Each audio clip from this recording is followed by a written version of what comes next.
Hi members, glad to be back today. I want to first say thank you so much for being a member and joining our channel here on YouTube. It means a lot to me as well as the team, and it also conveys the fact that you like the content and that you're connecting with the content.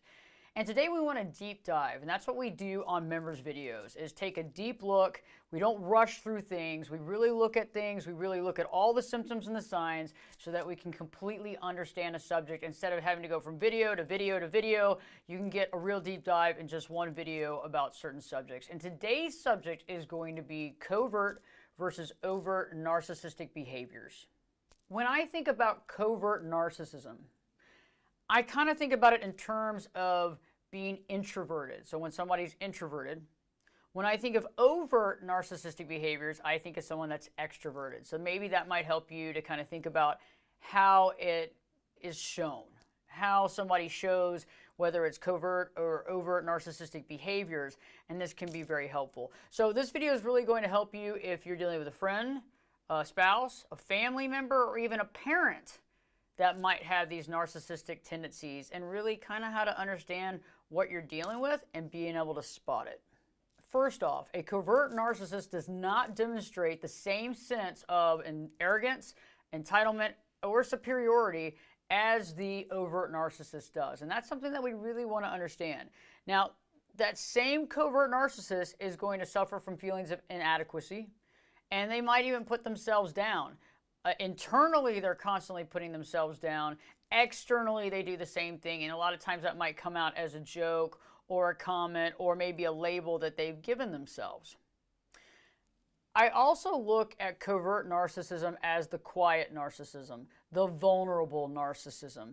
And that's something to really understand too, because when you're dealing with that person that has those covert tendencies, a lot of times it goes under the radar. You don't suspect them as a narcissist because the way that they're conveying their narcissistic tendencies is the opposite of the overt narcissist. Narcissistic personality disorder, NPD, is a condition when somebody expresses an inflated sense of self, an inflated sense of self-importance.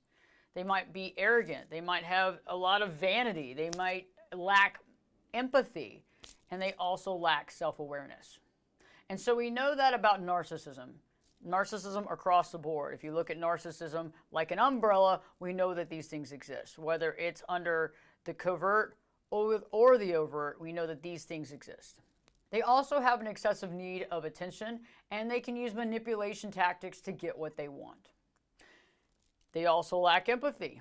So that's a very important aspect that we need to understand, because if somebody lacks empathy, they're not going to empathize for you or your needs or your pain. So that's going to be something that's going to be challenging, and something that you're going to feel more often than not in this relationship is that your needs will probably not be met or have not been met or really aren't met unless your needs and their needs somehow or not blend at some point in time, or whether or not they need to do something for you to help themselves out. So often when you're in these types of relationships with somebody that's covert or overt, your needs are not being met, and they don't really understand the plight that you have, and when you try to explain it, it seems like it just kind of goes on deaf ears. These folks also have challenges developing and maintaining close relationships. Now, they can have non-close relationships, lots of those, because they can be the life of the party sometimes, they can be the center of attention, depends on if we're overt or covert. But in that situation, they have difficult times maintaining long-term relationships and deep relationships, because it's hard, because their tendencies are going to eventually come out at some point in time. And if we're more in a healthy state than not, we're going to realize that this person might not be very empathetic or might not be very caring, and they might be really extremely entitled. And so that can also come out upsetting the other person that they're in the relationship with, or putting them off to some degree.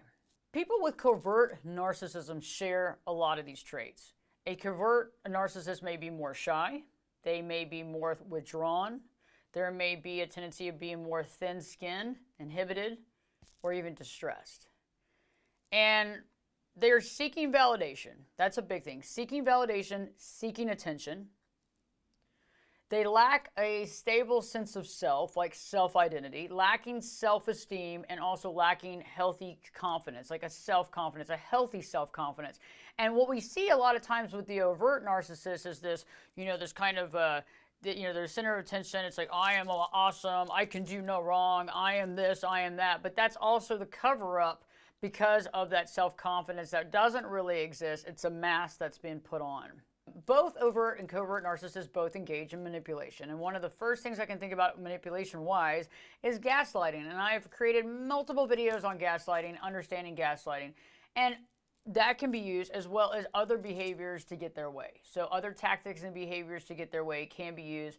And manipulation goes pretty far because, again, because of the non-empathy that exists, or very little empathy. Now remember, there's a scale here, but because of little empathy, they're not thinking about how this impacts you. They're thinking about how or what they need to get by, or what they need to do to get what they need. So let's begin our deep dive into the signs of covert narcissism. The first sign is highly sensitive to criticism, shy or withdrawn. Passive-aggressive behaviors are used. So that's definitely a calling card for covert narcissism. Because remember, an overt narcissist is not going to be using passive-aggressive behavior. They're going to be in your face, even calling you names or putting you down directly. Also, difficulty developing and maintaining relationships, like we talked about before. Experiencing depression or anxiety because of the internalization of their own feelings as well. Because remember, they're feeling lesser than, they have a low self-esteem, they're thinking about this constantly as well. Manipulating others and projecting on others and blaming others is a big thing. There's also a victim part reality there too, where they can actually see themselves as the victim and that everybody else is to blame and everybody else is creating the problems. Tendency to hold grudges. That's a big one. Envious or jealous of others.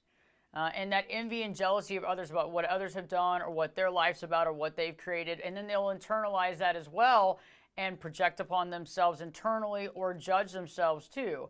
And that can cause, again, that depression or anxiety. Feeling of inadequacies. Self-serving empathy. So not empathy for others, but self-serving to themselves, as well as having those personal pity parties. A tendency of putting themselves down.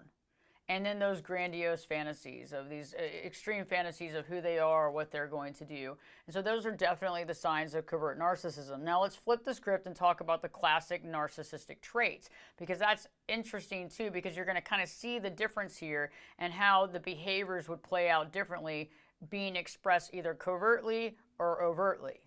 So let's deep dive into the classic narcissistic traits. So we've talked about the covert narcissism. Let's talk about those classic NPD traits. And the first is the high levels of self-importance and grandiosity. Next is fantasizing about being influential, famous, or important. Another is exaggerating their abilities, right? Talking about everything they've done, talking about their talents, their accomplishments, and talking about it very often. Desiring ongoing admiration, acknowledgement, and recognition.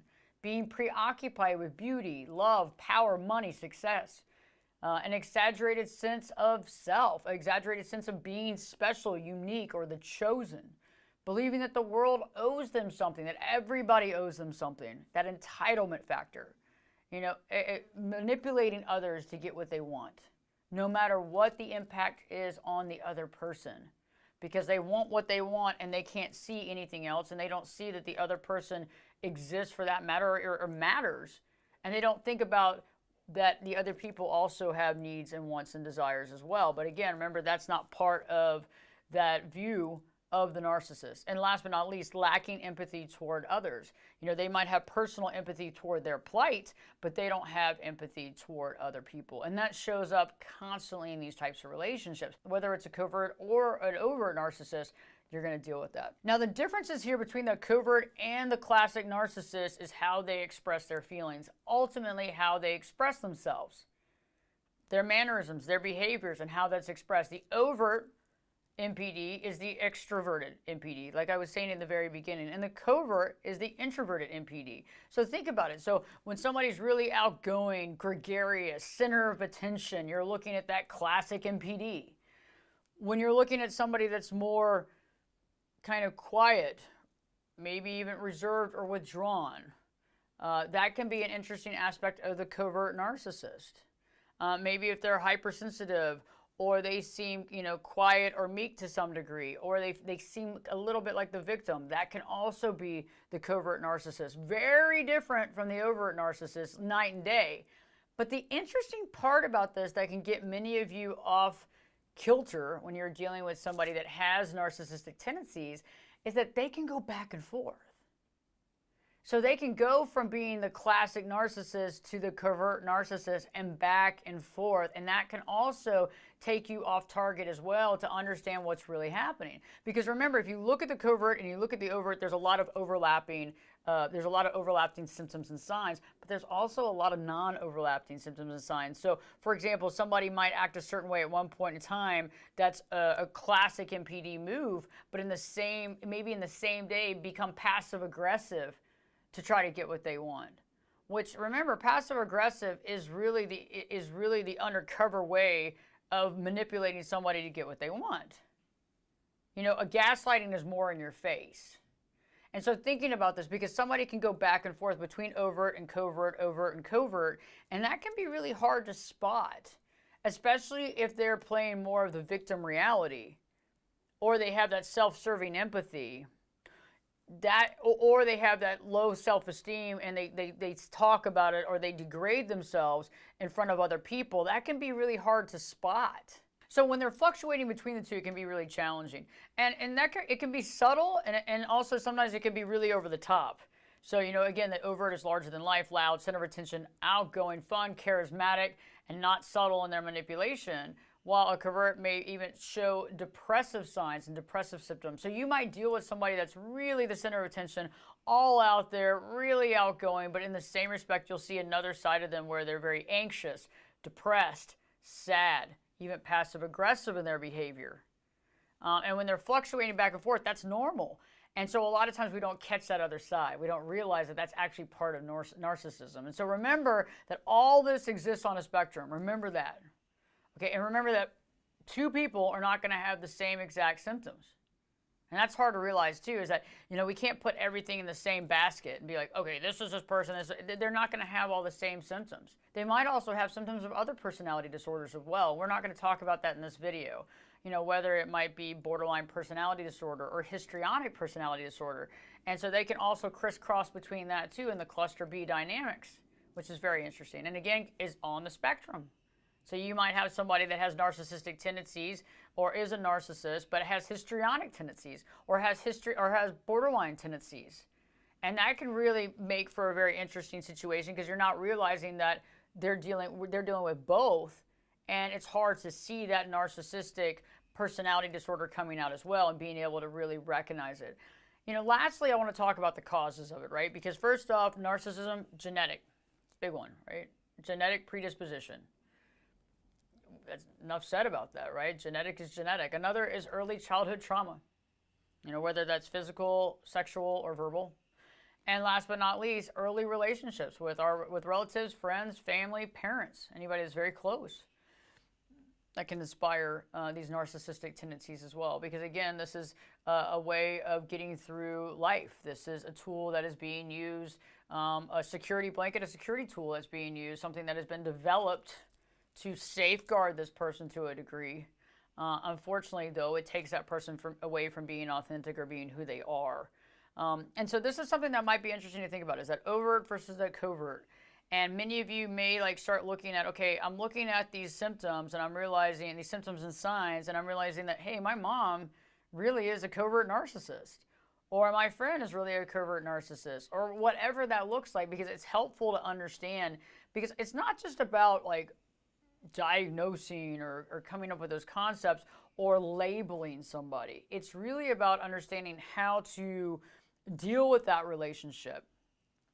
It's also needed to have the knowledge of what's going on with that person. And then also, how do you interact with this person? Are you able to be authentic with this person? Are you able to express your needs to this person? Or do you need to step back a little bit emotionally to be able to safeguard yourself? And so that's why I think this video is so important, is to really look at that covert versus the overt narcissist. And is there somebody in your life currently that you're dealing with that is a narcissist? And how are you dealing with that? How do you process that? And then how do you interact with that person? That is very important. And that's where we need to deep dive in next videos on how to interact with that, especially if it's a parent, a close friend, or even a spouse. This can change the dynamic significantly, as well as it can do a lot of damage to you as well, being brought up by this environment, living in this environment, in a household environment where you feel like you can't speak your truth. And so that's why I think this video is necessary. We'll do some more videos on the covert and the overt narcissist and the impact of that. I hope this video has helped you to really think about these types of things. And this can also help us to really understand narcissism in general and being able to safeguard ourselves a bit too, because if somebody is lacking empathy, when you're bringing up to them the challenges that you have in your life, it's probably not being listened to. It's probably going on deaf ears. And sometimes if you're sharing some deep things with that person, it can be thrown back into your face or used against you.